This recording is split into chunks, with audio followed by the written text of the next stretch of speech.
Adventist World Radio, the voice of hope. Radio feon'ny fanantenana na ny AWR.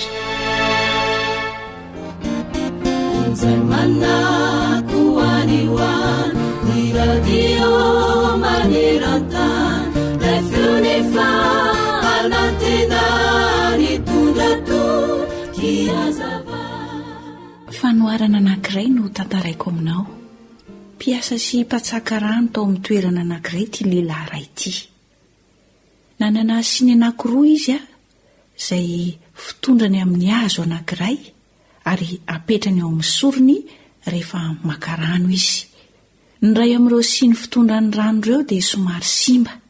Efa tonta, antitra mihitsy azy satria efa ela ny nampiasana azy. Nisy loka teo amin'ny sisin'ilay siny tonta ka efa nila ho raraka daholo ny atsasaky ny rano izay nentina tao aminy. Ilay siny fitondrana rano anankiray kosa nefa dia tena mbola tsara ery.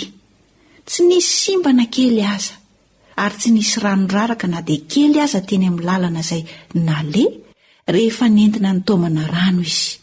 Dia nentina nivezivezy teny atendrim-bohitra tao an-trano atraizatraiza reto siny reto. Nandritra ny 2 taona izay dia toy izany hatrany no seho. Dia mba eritrereto kely inge hoe teo amin'ny rano ray siny sy tapany ihany izany no tonga n'ilay rangatany an-trano teo amin'ny lalana izay nalehany raha ohatra ka tokony mba ho rosiny izany rano izany. Mazava araka izany raha izay ny fomba azo anazavana azy fa faly ery ilay siny tsara tarehy satria vita tsara hatramin'ny farany ny asany sady tsy nanary rano mihitsy izy. Afa-po ny mpampiasa azy. Fa ilay siny simba tonta efa antitra kosa dia indrisy fa nanary rano teny an-dalana. Tsy mba nahavita ny asany araka ny tokony ho izy arak'izay nilana azy. Rano tapany sisa no tonga tany an-trano. Indray andro ary dia hoy ny mpiara-miasa tamin'ity rangahy ity hoe enao ity dia tena tsy mieritreritra mihitsy. Mitady raharaha. Fa nahoana ho ilay rangahy? Maninona ny dia ity siny tonta ity foana no entinao miaraka amin'ity siny tsara tarehy ity Jereo ane ilay siny tonta tsy mba mahavita mitatitra rano feno mihitsy efa ho 2 taona izay tsy karitray mihitsy izany. Mahakivy amin'ny mpampiasa antsika mihitsy ny asanao ngamba ka. Aizako tapany foana ny tonga any an-trano no io loka eo amin'io siny io. Dia jereo ane mitombo ny asanao. Ianao lasa manao ezaka mafy bebe kokoa noho ny amin'io siny ratsy io. Nefa aiza izay mba valika sasarana azonao fa ianao nireraka mivezivezy.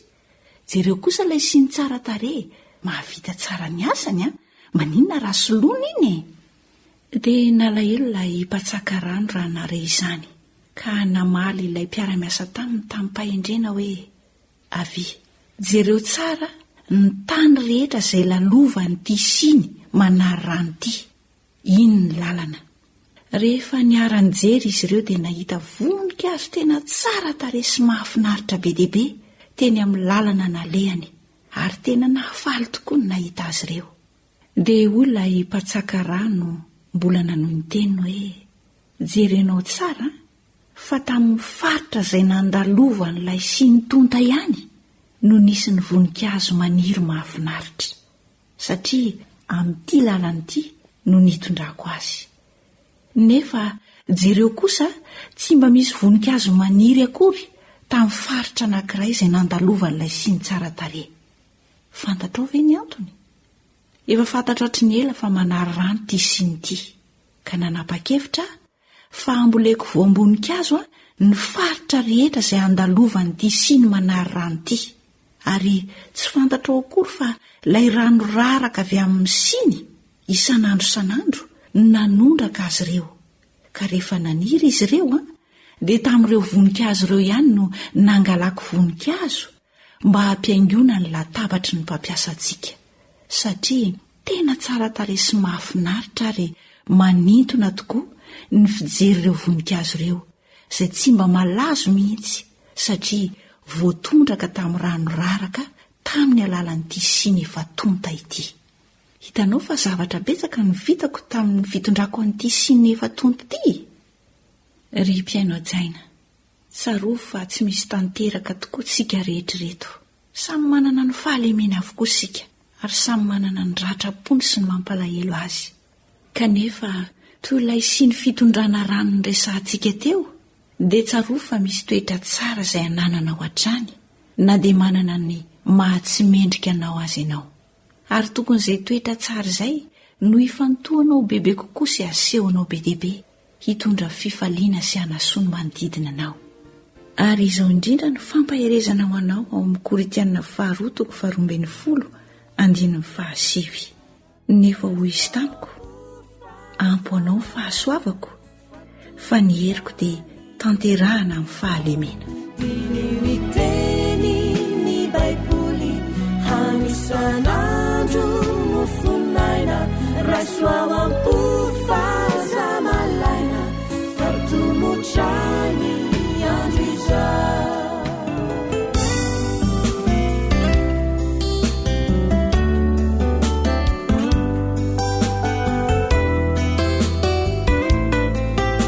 Tarika hiray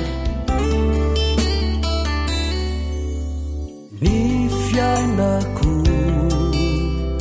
atokako anao riray mpamorona zao tontolo izao oray soka anjakao ovoninahitry lay anarana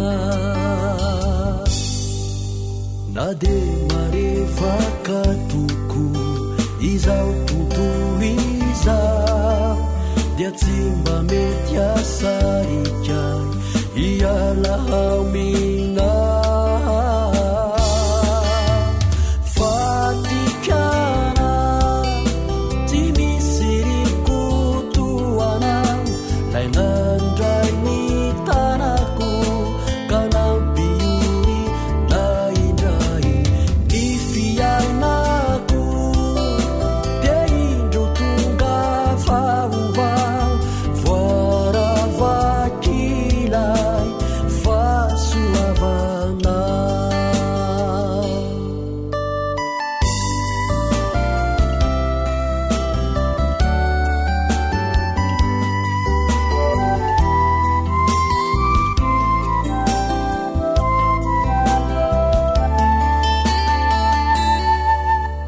Faniriko miakakinao ahitatrarilay falebiazana anandratra mianaranao sy akamamiko ny asoavana na de marevaka toko izao tontolo izao dia tsy mba mety asarikay iala hamina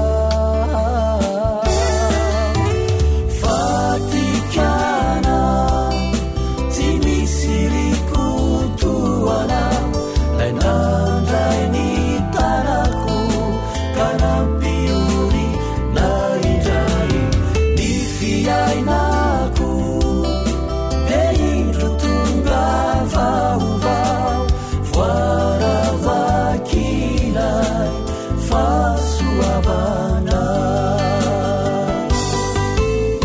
fatikana tsy misy rikotoana lay nandray ny tanako ka nampiori na indray ny fiainako dia indro tonga vaovao voaravakilay fahasoavana.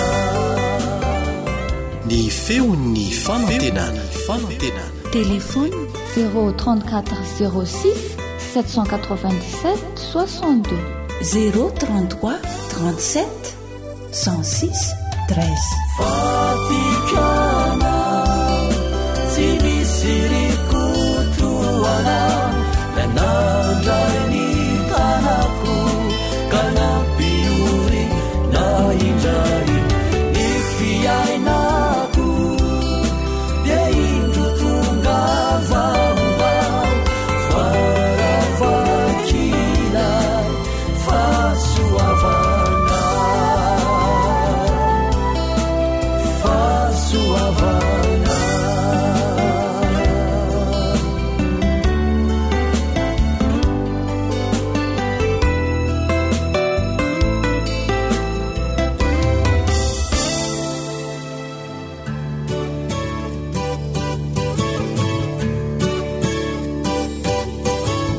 atolotry ny feo fanantenana ho anao tsara ho fantatra.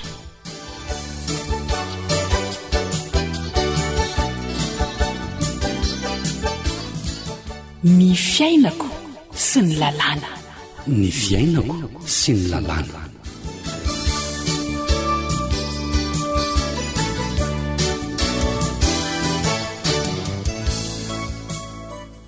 fifaliana no iarabananao manaraka ny fandarana tsara ho fantatra. irariana mandrakariva mba handraisanao soa ny fiainona izany dia ankafizo ary.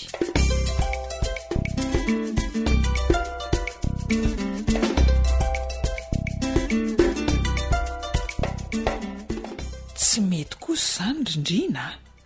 ninona? fa manino ny volana kely no ajanona fianarana nefa laza mbola manohy mianatra trano ka. fa inona ny idirany soary amin'izany? reniny ako. anjaran'ny lehilahy mandrindra sy manao izay mety ho an'ny ankonany. dia mety izany aminao ny hijanona ny volana kely fianarana nefa zaza mahay be iny mba mieritrereta ihany aloha e. efa vita eritreritra hatry ny elany amin'ny volany. olonefa anambadiko andaniam-bola hianatra tao inona indray? anambady ahoana rindrina? anambadiko zaza mbola tsy ampy taona iny aza dia malaina mandray andraikitra. moramora kely ianao raha soary fa aza manao akovavy maneno eo a. tsy maintsy miteny arindrina na akovavy na akanga sy filazanao azy a. fa raha mbola mianatra ihany koa laza ivolana koa mianatra raha mbola te hianatra izy. ntso inona tsara hoe ry soary izy zany e. aza miady hitovy zo amin'ny lehilahy a. mipetra tsara fa fanaka malemy. manambady sy mikarakara tokantrano ny anjaranareo vehivavy ary miteraka mazava. raha mbola eto koa arandrino na faly ianao na tsy faly ny zanako vavy tsy maintsy mianatra fa ataovy izay ataonao. mananjo hianatra avokoa ny zanaka rehetra ato tokantrano rangaty a. na lahy io na vavy fa tsy misy angarana izany ao. dahoary.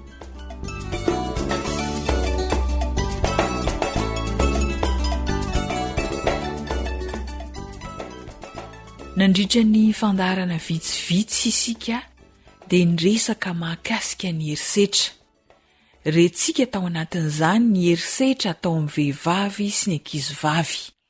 inona mbola azo ambara mahakasika izay herisetra atao amin'ny vehivavy sy ny ankizivavy izay?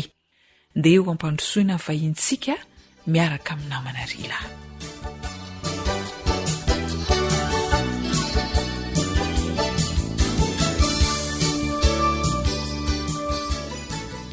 azadino fa ato anatin'ny fandarana tsara ho fantatra ianao izao. miaraka amintsika amin'izany fandarana tsara ho fantatra izany ny mpisolo vava ravelson mbola tiana. miarabanao tompoko.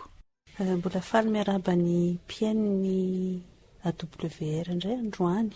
loha hevitra tena nivelatra nyresana teto amin'ny fandarana ny herisetra atao amin'ny vehivavy sy ny herisetra atao amin'ny ankizivavy.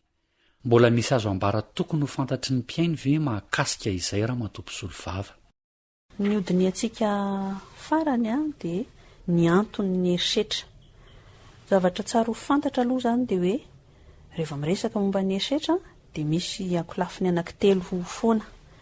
ao a ny mpanatateraka n'ilay herisetra, misy ny vehivavy aran'ilay herisetra, dia misy koa ny olona izay mahafantatra, izany hoe manodidina sy ny fiarahamonina mahafantatra ny fisiny'io herisetra io. amin'ny kolotsaina malagasy indrindrandrindra dia nampidirina ao anatin'ny sain'ny olona izany hoe lehilahy no ambony noho ny vehivavy. dia manaiky an'izay daholo ny fisainan'ny olona rehetrarehetra. anatin'ny vondron'olona dia tsy maintsy misy ny lohany. voafaritry ny lalàna ihany koa izany hoe rehefa mivady ny olona dia lehilahy ny lohany tokantrano. ary na io boky mpianakaviana io arany ny livret de famille voalaza mihitsy fa mipetraka ny amin'ny lehilahy io livret de famille io. izay zany dia efa mametraka ny lehilahy hoe ambony noho ny vehivavy. raha izay teninao izay tompoko dia tao midika fa manana tombony ihany izany ny lehilahy fa ny vehivavy natao anaraka fotsiny na natao anaik'izay asain'ny lehilahy ataony na mety hiteny mihitsy ny vehivavy hoe tsinitsinina izy izany. tonga de valiako zany le izy hoe tsy kilema akory le mahavehivavy marina hoe ekena fa marefo mazana marefo noho ny lehilahy ny vehivavy ary amin'ny kolotsaina malagasy any de misy an'le fitenenana mahafinaritra mihitsy mihaino azy hoe fanaka malemy ny vehivavy ahoana moa lazako hoe mahafinaritra le hoe fanaka malemy tsy le mahafanaka azy ny mahafinaritra fa amboarina indray zany le fomba fandraisana ny resaka hoe fanaka malemy zany matetika zavatra sarobidy ao atokantrano ary rehefa sarobidy zany izy de kenakenaina tandremana fa tsy hoe anaovana zavatra mahershetra na toetra tsy zaka zay zany tokony mba toe-tsaina entina manoloana ny vehivavy sy ny ankizy hoe zavatra malemy io zavatra sarobidy io ataontsika hoe tsy zavatra olona sarobidy de tokony kenakenaina tokony karakaraina ary ny lehilahy tsy mananjoa amin'ny vehivavy mihitsy fa mitovy ny zoan'ny olona miezaka zany mampitovy ny zoany lahy sy ny vavy. Azonao hazavaina kely ve izay hoe mitovy zo na hoe tsy mananjoa amin'ny vehivavy izay ny lehilahy? Matetika koa tsika dia alaim-panahy manao sangisangy zaritena manao an'le hoe satria nareo vehivavy ange no mitaky ny zo mitovy aminay lehilahy dia na ny fifanajana raha ny tsy asiana tsony ohatra hoe mandeha amin'ireny fitateram-bahoaka ireny ianao dia tsisy lehilahy hitsangana izany tsony eo rehefa ohatra hoe misy vehivavy satria hoe nareo no hitaky fitovian-jo aminayko dia mitsangana zany fa tsisy manaja nareo tsony eo tsy hany mihitsy le izy fa raha ny diniantsika tsara le nazavaina teo dia misy zo vao osiosy eo mahatonga an'le hoe mitaky fitovian-jo amin'ny lehilahy ny vehivavy ohatra amin'izany hoe fitovian'ny karama raha ohatra hoe misy asa mitovy atao zany.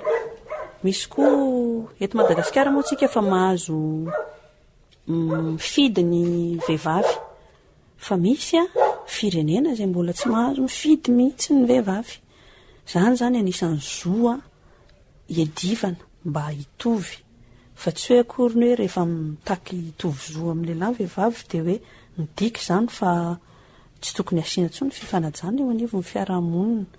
Aloha zany tsika tsy ho alaim-panahy mihitsy eritreritra tahaka izay. Ya, amaraparana ity resaka erisetra isika raha matompo solovava. Inona moa zany no voka-dratsin'ny erisetra?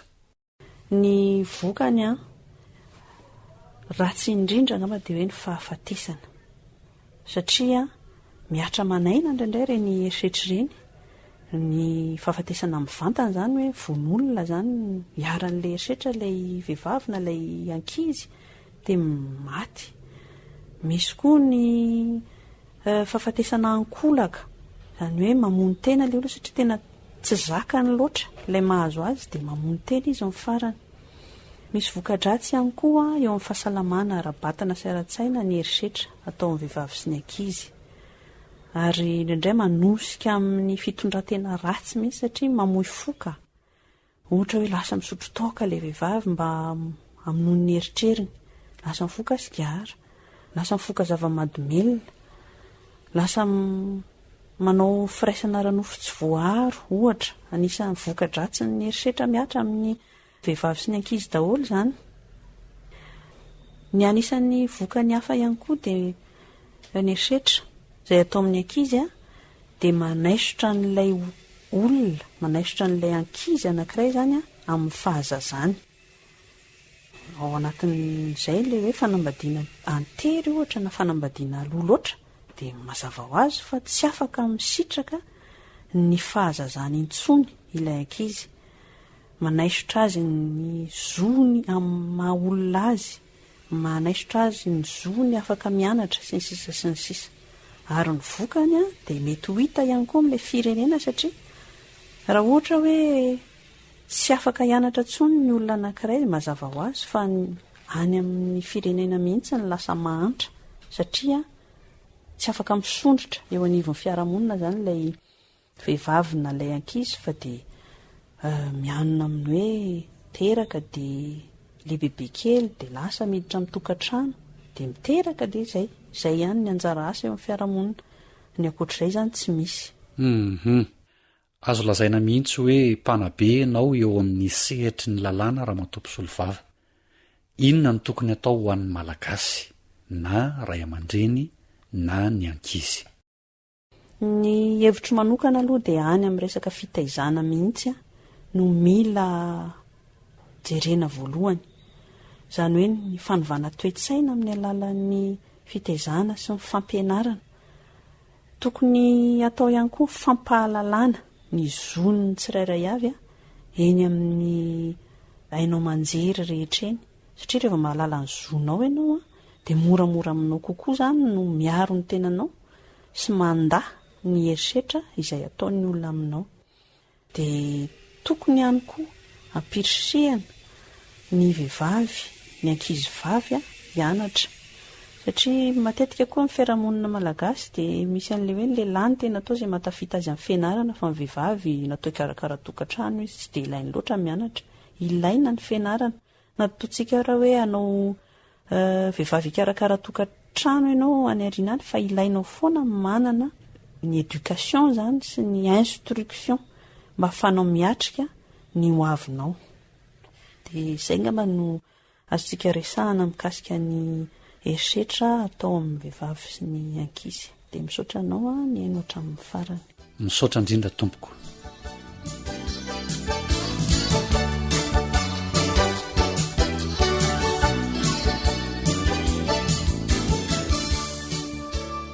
Antenaina fa hoain'ny tsirairay ny tondra tena tsara lavitry ny herisetra eo anivon'ny fiarahamonina sy eo anivon'ny tokantrano manomboko izao. Hoy indrindra ny salamo voalohany andiny voalohany manao hoe: sambatra ny olona izay tsy mandeha eo amin'ny fisainany ratsy fanahy, ary tsy mijanona eo amin'ny lalana falehan'ny mpanota, ary tsy mipetraka eo amin'ny fipetrahan'ny mpaniratsira.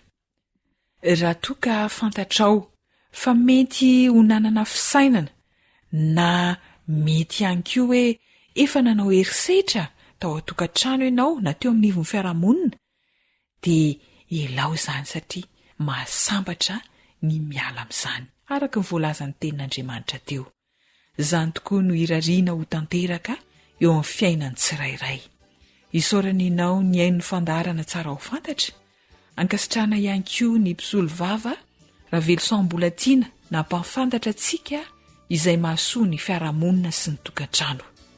Raha misy fanontaniana manitikitika anao dia azonao atao ny miantso ny laharana 034 12 866 71 034 12 866 71. Zoanitra sy lano ny farimbona na totozan'ny fandaharana tsara ho fantatra ny fitahian'Andriamanitra ne ho amintsika rehetra. Velomandray ary eo.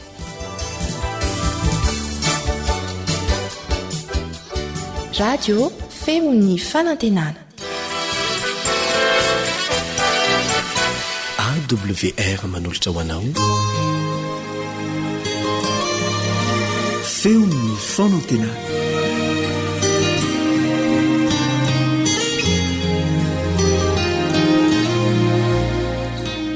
Miarabanao indray izay manaraka ity fandarana totry ny radio adventiste maneran-tany ity izahay. Maniry indrindra izahay mba ho liana ianao ary andray famparezana amin'ny alalan'izany. Eo amin'ny vata fandraisam-peo moa dia Sam ary manolotra ny fandarana kosa Yolande Ratsiromanana.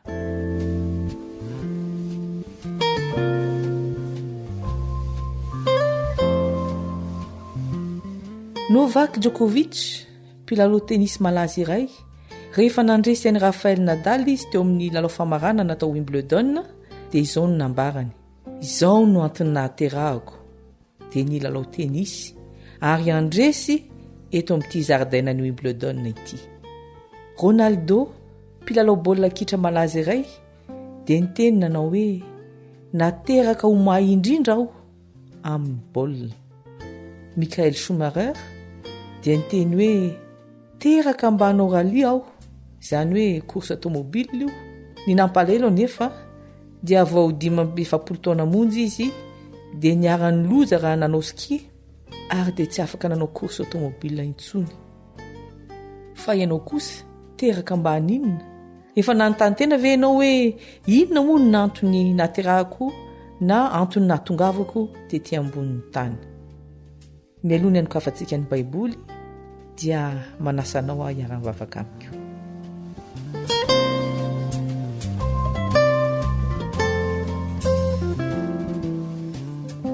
ray masina tsara izay ny an-danitro, misaotranao zahay noho ity fotoanan'io ity izay andinianay ny antony nahatongavanay tetỳ ambonin'ny tany.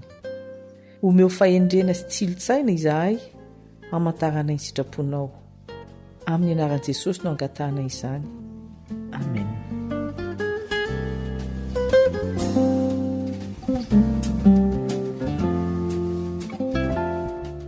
Raha mali ny fanontaniana hoe inona no antony nahaterahako, inona ny antony nahatongavako tetỳ ambony tany isika, dia ny modely tsara indrindra amin'ny soratra masina no raisina, dia tsy iza fa Jesosy zany.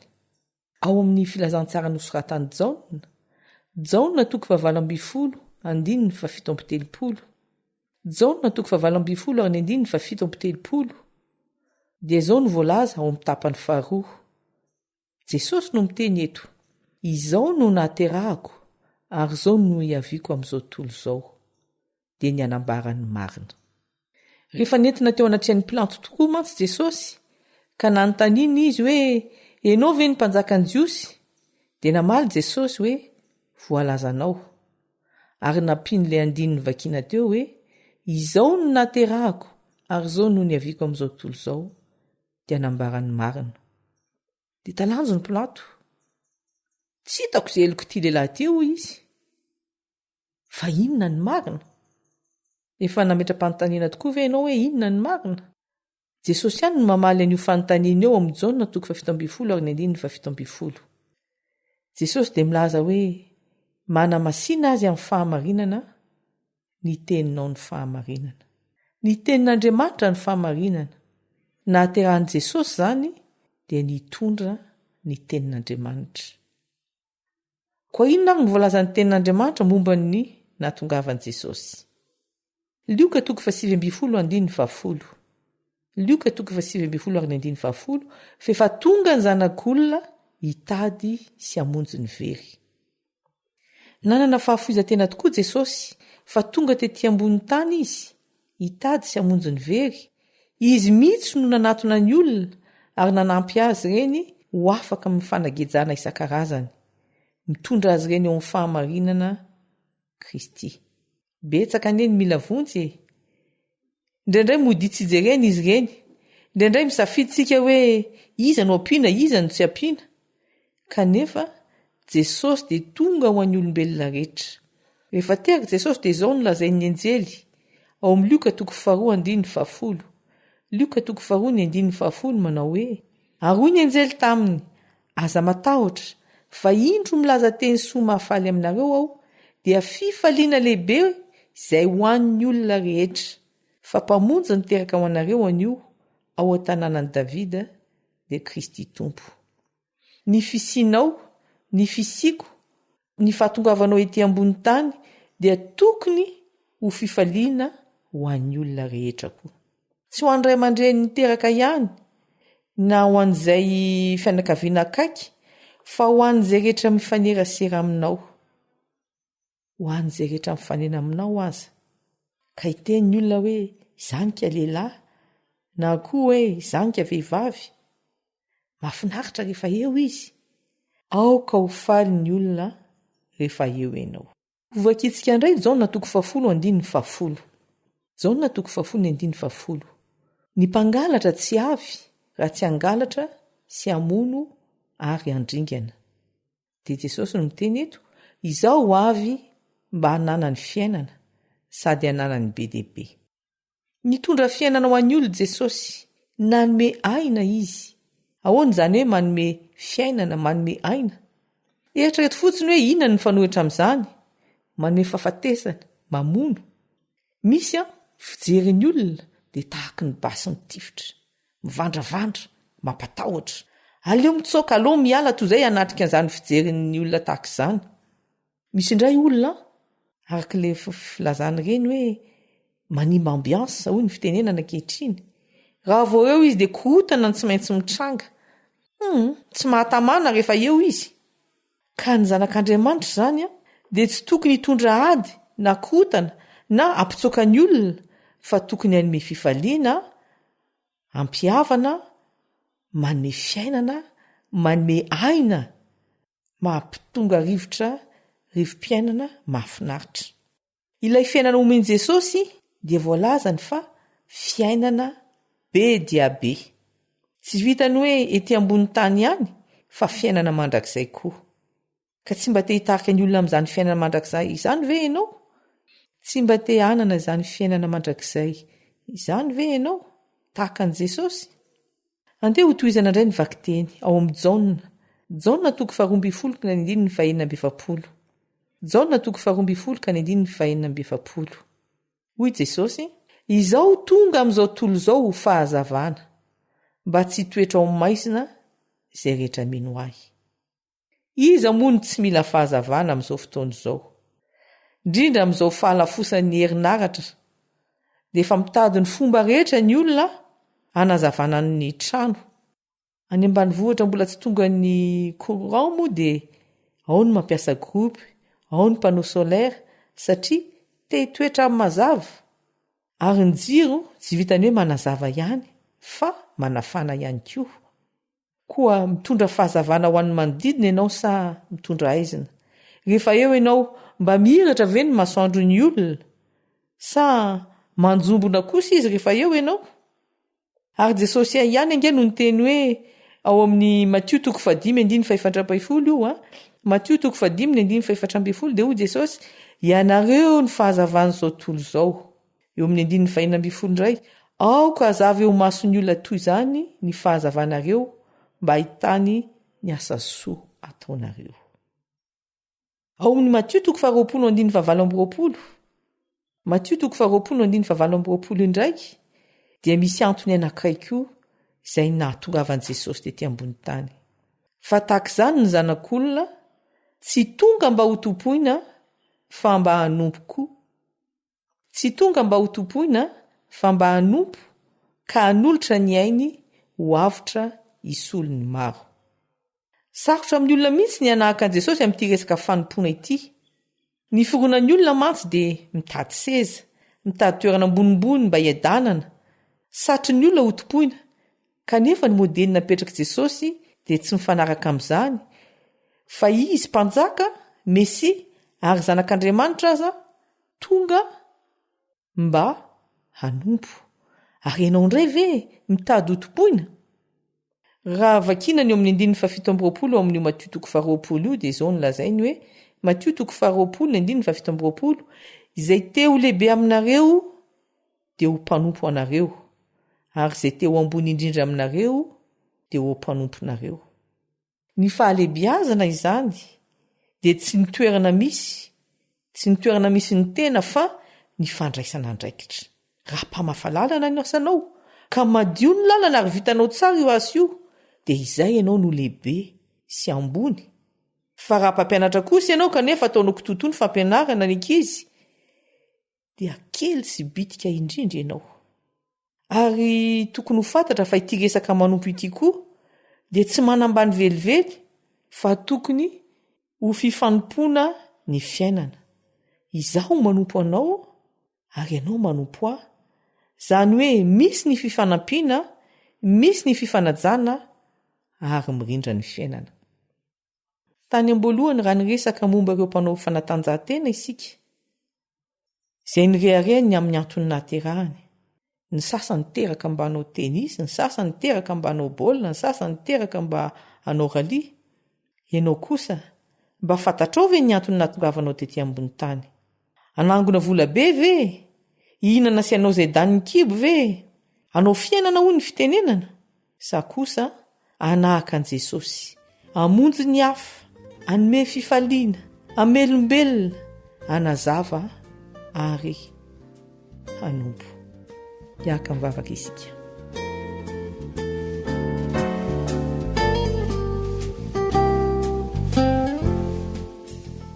Ray malalo, misaotra tamin'ny nanomezanao anay an'i Jesosy mpamonjy anay. Misaotra noho ny modely izay nomenao anay. Misaotra noho ny fiainana, fifaliana ary fahasoavana be dehibe omenao anay na dia tsy takatry ny sainay azy izany.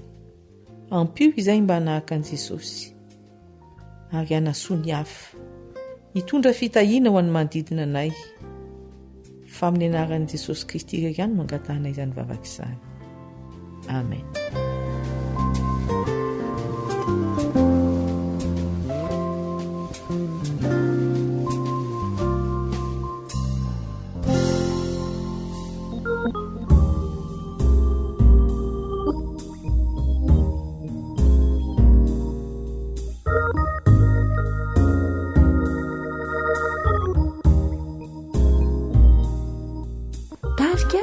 Rija malala.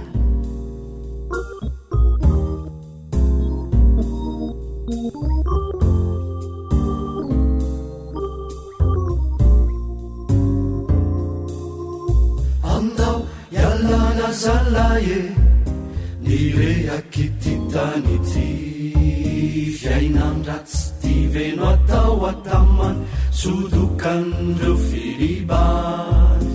Andao yalana zalaye de ovay nindrainy famindra reo zavatra hita tsy nety talo ho avao zina atao miry.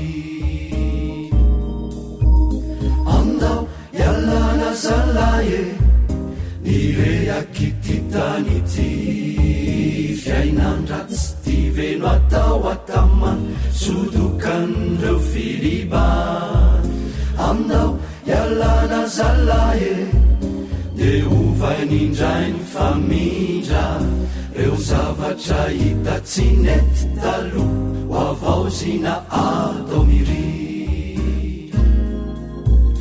Andao zalaye reo ratsy fanaondao yalana. Andao zalaye jibebaky any sauta. Andao zalaye fa ny fakampana tsy olany ny tampoka mantsy tsy ho fantatrao ka ny amparany vao itoma. Ankoatra ny fiainoana amin'ny alalan'ny podcast dia azonao atao ny miaino ny fandaharany radio AWR sampana teny malagasy amin'ny alalan'ny Facebook isanandro amin'ny ity page ity AWR feon'ny fanantenana.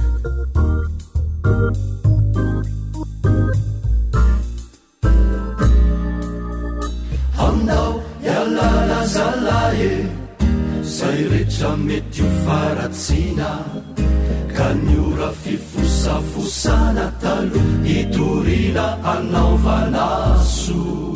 Ny androm-piaina amintsika rehetra eo avaozina tsisy febe kisika talo izay feno aleme ho pitory afapaonje. Andao zalaye hitariky izay tsy ao ambala. Andao zalaye mivonona malaky sauta. Andao zalaye niakamona roa iala aza mangataka ny ambitsola fa anio no andro fiova. Andao zalaye reo ratsy fanaondao yalana. Andao zalaye ibebaky any sauta. Andao zalaye fa ny fakampana tsy olany ny tampoka mantsy tsy ho fantatrao ka ny amparany vao itoma.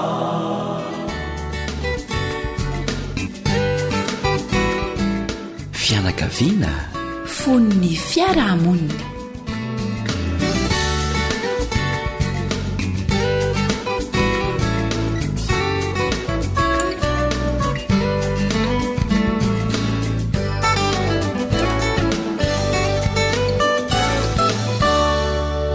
dia falindray zay manolotra ny arahaba ary mankasitraka anao mpanaraka mahatoky izao fandaharan'ilay feon'ny fanantenana izao.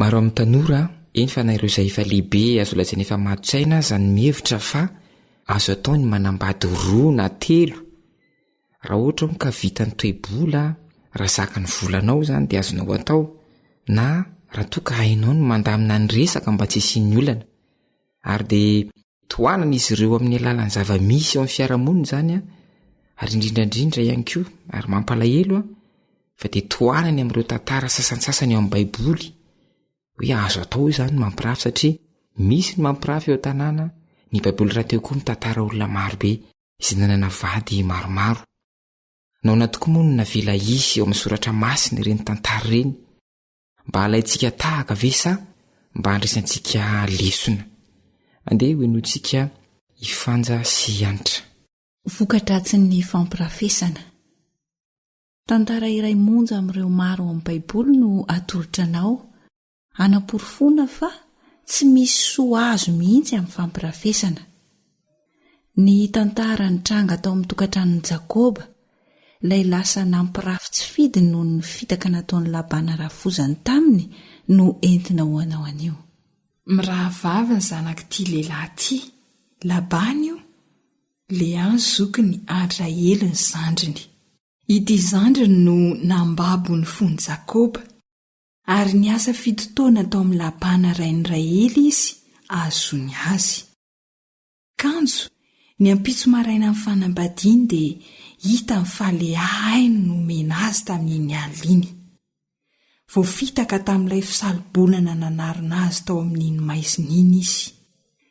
Rehefa nitady fanazavana tamin'ny Labana izy dia nolazainy taminy fa tsy fomba tany teo amin'ny zareo no mampanambady ny zandriny alohan'ny zokiny. Koa dia nampanantena ny Jakoba Labana fa omeny azy indray Raely rehefa afaka herinandro raha manaiky ny hanompo azy fitotoana indray Jakoba. Izany tantara izany dia hita ao amin'ny Genesis 7:20, 9:20 ka hatramin'ny 10. Raikitra ary ny varotra rehefa afaka herinandro tokoa dia nomeny Labana ny Jakoba indray Raely. Ary voalaza ao amin'ny Genesis 7:20 fa i Raely no tiany Jakoba kokoa mihoatra noho i Lea. Dia nanomboka tamin'izay ny fifaninanana teo amin'izy roa vavy. Ary samy nanao izay hanintonana ny Jakoba izy ireo. Nananjanaka intelo Lea fa Raely kosa nomba tsy nanananaka mihitsy ka dia nialo lanjoko ny Raely. Inona no nataony ianareo? Nomeny ny mpanompo vaviny hovadiany Jakoba mba hananany zanaka avy amin'izany. Zazalahy roa mifanesy no azony tamin'izany. Ary izao no tenin'ny Raely tamin'ny nahaterahan'ilay zaza faharoa. Fitolomana mafy dia mafy no tolomako tamin'ny rahavaviko ka nahery aho. Ao amin'ny Genesis 7:9 no misy izay tantara izay.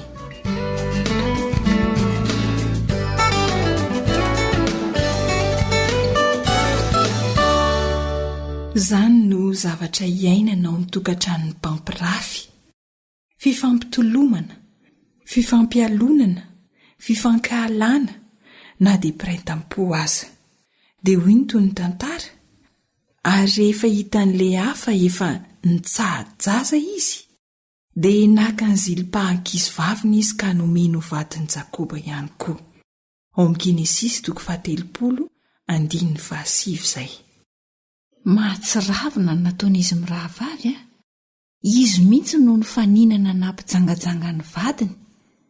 Tsy mba ny hanao tsara ny tadiaviny fa ny hampanota bebe kokoa ny olona telo izay tsy nanana fikasana ny hanota akory. Ary dia toy izao ny fiafaran'ny tantara. Niteraka ihany Raely taty aoriana. Josefa no anarany voalohany.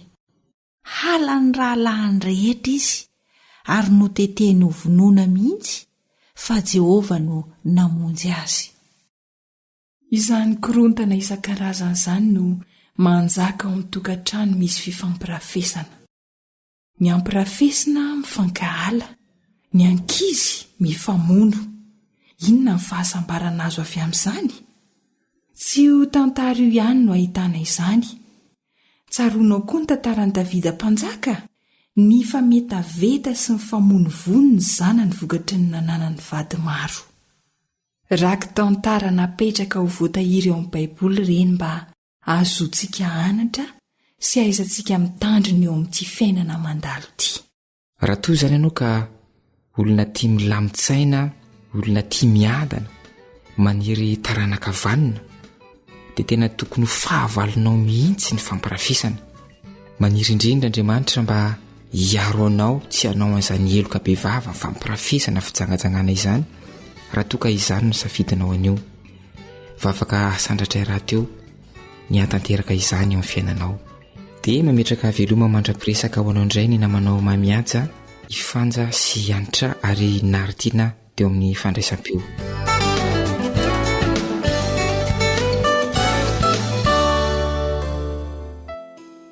Ne t'en fais pas pour demain, car Jésus est ton ami. Moi, j'ai remis ma vie entre ses mains. Chorale, mélodie céleste, Ambujatouf. Ne t'en fais pas pour demain, et ne sois pas effrayé.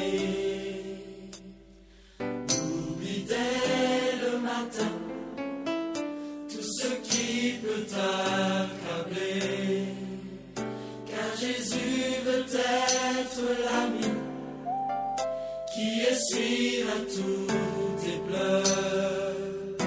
Et si ton cœur est meurtri, va parle-lui sans peur.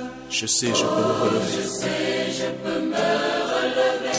Je suis sûr, j'y arriverai. Je suis sûr, j'y arriverai. Et quelles que soient les épreuves sur mon chemin, ma vie est entre ses mains. Ma vie est dans tes mains. Ne t'en fais pas pour demain. Et ne sois pas effrayé. Oublie dès le matin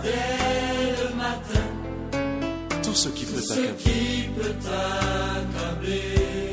car Jésus veut être l'ami qui essuiera tous tes pleurs. Alors si ton cœur est meurtri, va parle-lui sans peur. Je sais, je peux me relever. Je suis sûr, j'y arriverai. Et quelles que soient les épreuves sur mon chemin, ma vie est entre ses mains. En Jésus, je me relever. Avec lui, j'y arriverai. Et quelles que soient les épreuves sur mon chemin, oh, ma vie est entre ses mains. AWR feony fanantenana. Que tout semble s'écrouler. Quand le frère et l'ami même ne sont plus là pour t'aider. Rappelle-toi que Jésus est l'ami qui essuiera tous tes pleurs. Alors si ton cœur est meurtri, va parle-lui sans peur. Je sais, je peux me relever. Je suis sûre, j'y arriverai. Quelles que soient les épreuves sur mon chemin, ma vie est dans tes mains. En Jésus, je me releverai. Avec lui, j'y arriverai. Quelles que soient les épreuves sur mon chemin,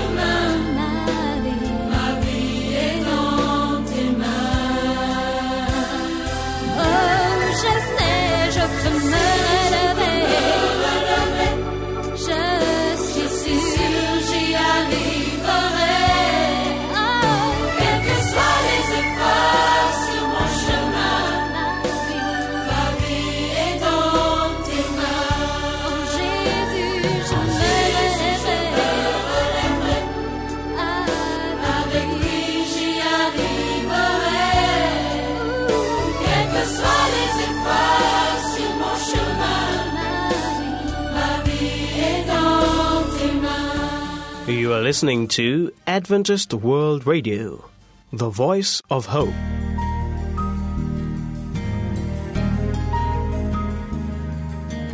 Faniteninao no fahamarinana.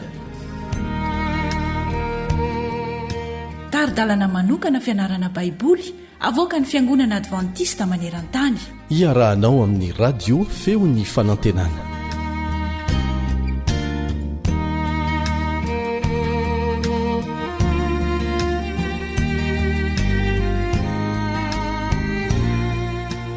Nianarantsika tao anatin'ny andro vitsivitsy ny amin'ny taranaki Abrahama dia ny Israely fahizay sy ny Israely ara-panahy izay nanomboka tamin'ny fiangonana voalohany. Ho faranantsika anio ny amin'izany lohahevitra izany. Miaraba sy manasanao aharitra hatramin'ny farany ny mpiara-mianatra aminao Kaleba Ndretsikivy.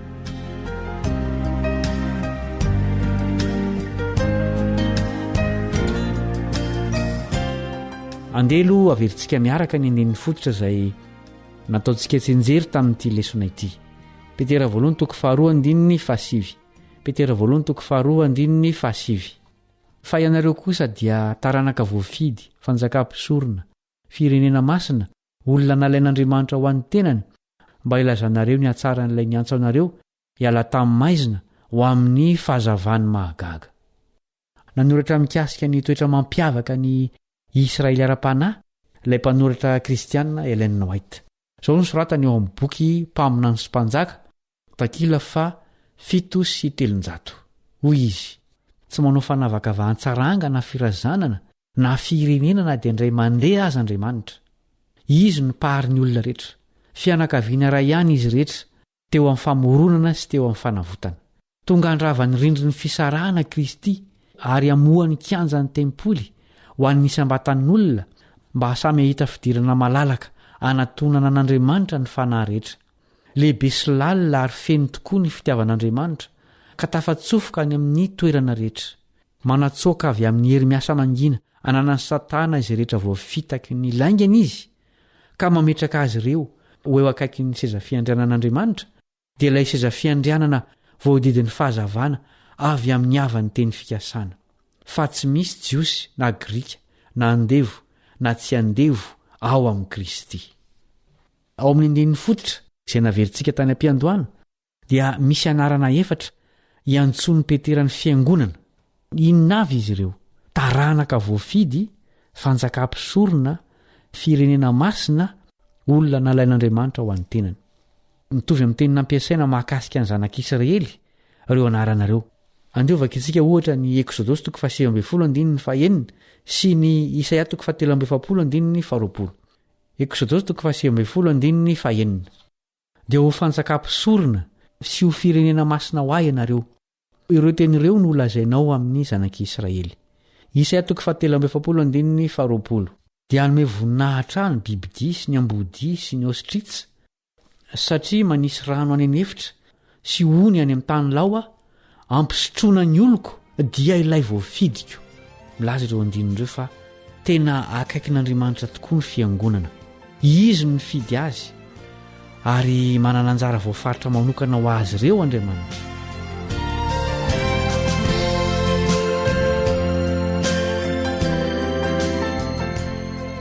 Aty-pamaranana dia misy fanontaniana reto izay ho saintsaintsika sy ho valiana ihany koa.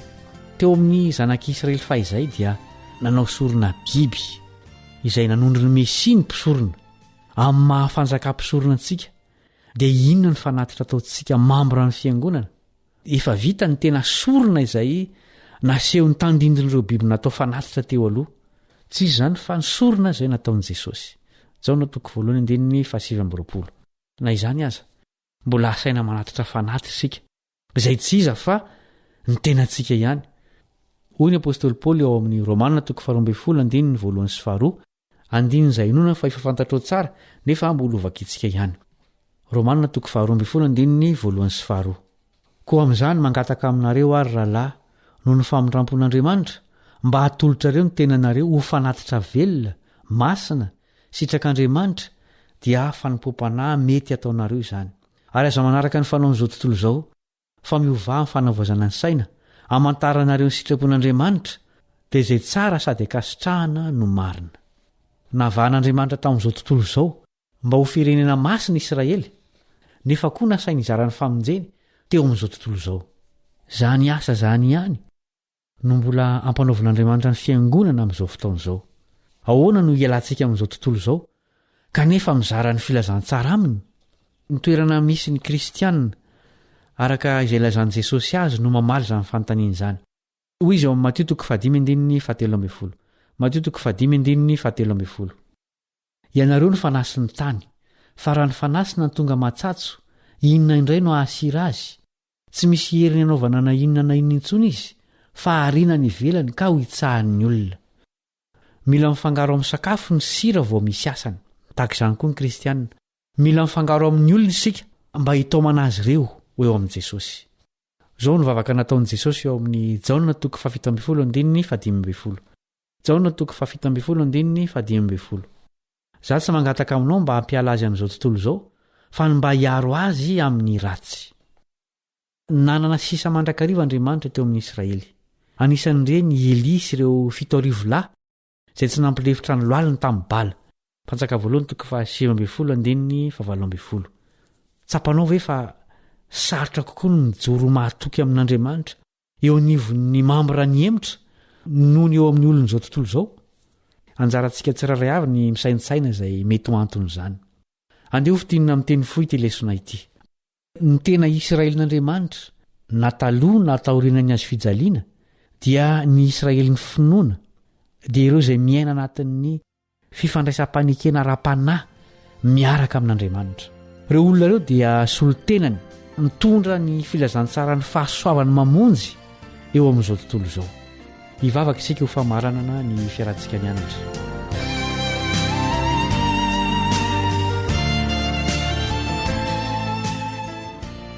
Rainay izay any an-danitra, misaotra anao izay satria tsapanay fa anisan'ny nofidianao sy natokanao ho Israely ara-panahy. Ampio izay hiazona mandrakariva izany fiantsonana masina izany, atoky amin'ny fanekena mandrakizay miaraka aminao. Angatahanay ny fanahinao ho amin'ny fiangonanao maneran-tany mba haniraka azy ireo hizara ny filazantsara ny fahasoavana mavonjy ao amin'i Jesosy, mba hiverenany tsy ela hamarana izao tantarany tany feno fahoriana izao. Amin'ny anarany no angatahanay izany vavaka izany. Amen.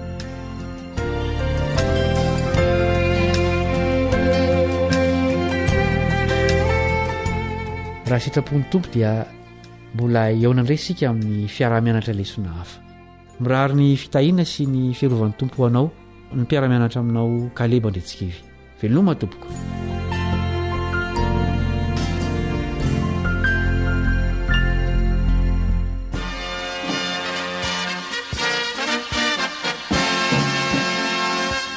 Adventist World Radio, The Voice of Hope.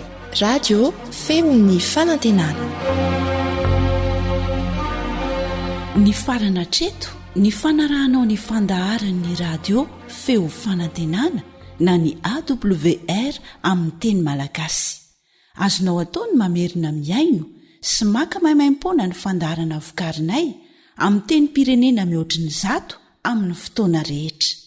Raisoaryn'ny adresy ahafahanao manao izany: www.awr.org na www.feofanantenana.org.